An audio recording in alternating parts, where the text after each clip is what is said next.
Found a good, decent spot. It's decent clearing right over here in the snow. Now, the first thing that we have to do is, it's a real heavy, wet snow. So you normally you don't build a fire on top of snow because it'll just put it out, especially in deep snow. So what you need to do is clear the snow down to the ground around it, so you can start your base, your fire. First thing we need is tinder. I have a flint and steel, and then I'll show you exactly what to do after that, a gathering of wood and small sticks from the trees. So if you come this way, I'll show you where we're going to set up our fire.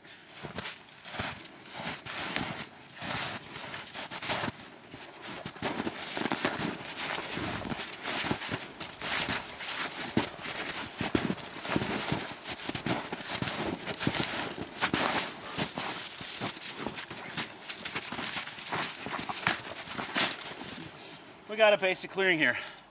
It's again March. Sun's out. It's about maybe 40 degrees today. Snow's melting an awful lot. So underneath the snow, it's not like January, February, very cold snow where there's not a lot of moisture in it. It's like a powder, a fine powder. So when the snow melts, you're getting a lot of water seeping into the ground. So the ground is just awfully wet. So what we're going to do next is build a kind of like if you would, a wooden deck, just to keep our fire on top of, off the ground, until it gets a base, a core, a good coals, and we'll build it from there. So let's go look for some of that wood to put on the ground.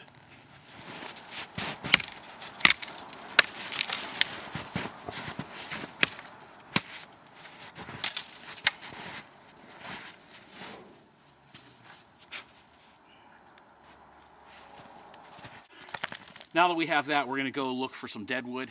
You find tinder under dead logs, leaning up against trees, whatever. Not ones that are covered with snow. Anything leaning against a tree. Underneath that, if you have a knife or a small hatchet, you can cut a lot of that. And a lot of that dead wood will just scrape right off into your hand. That's perfect tinder for lighting a fire. Another thing, we have a lot of grapevines, wild grapes around here. The deer love them. Scrape the bark off the grapevines. So any kind of material that you would see. For instance, we're not in an area, we're in the woods right here where there's a lot of, like a meadow or anything like that, where you can get a lot of dry grass and use that as well. It's perfect tinder. But in my pack right here, I carry a little box full of tinder. And basically all it is dryer lint. You can use, we do a lot of woodworking, my brother and I, and all you really need is wood shavings, things like that.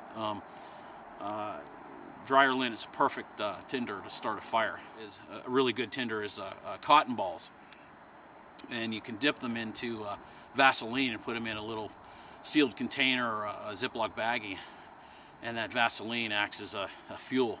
And that's another good tinder. But any dry thing that you can find out in the woods to use. After the tinder, you need to start with small, dry pieces of wood from tree branches or whatever, and just snap them off. And I'll show that to you in a second. So let's go look for some tinder. Boy, this is perfect. So I'm going to take some of this back to the fire.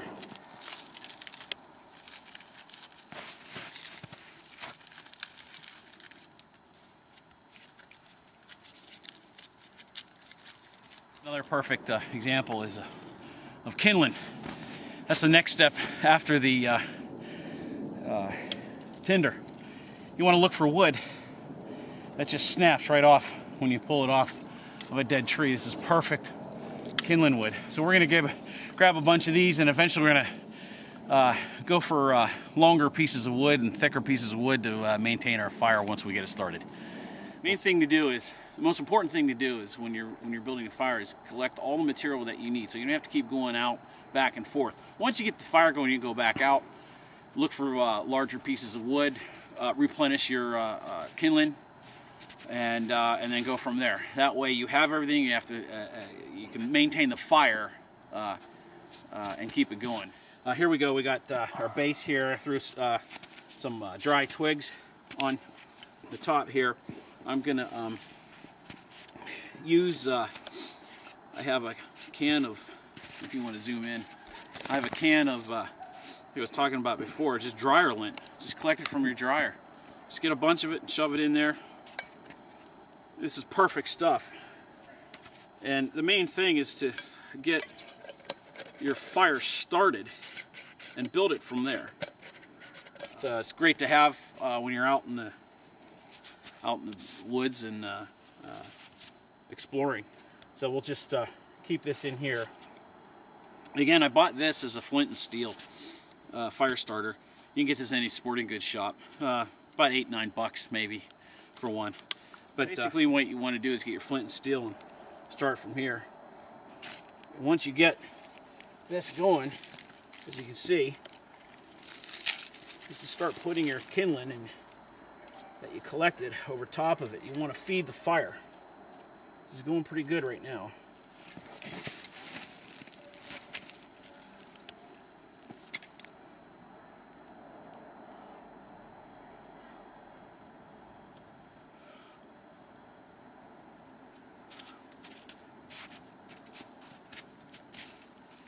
Going pretty good right now. So you're going to get it nice and hot, get some coals in here. Keep feeding it. You blow on it, it gives a little bit of oxygen. Oxygen feeds the fire.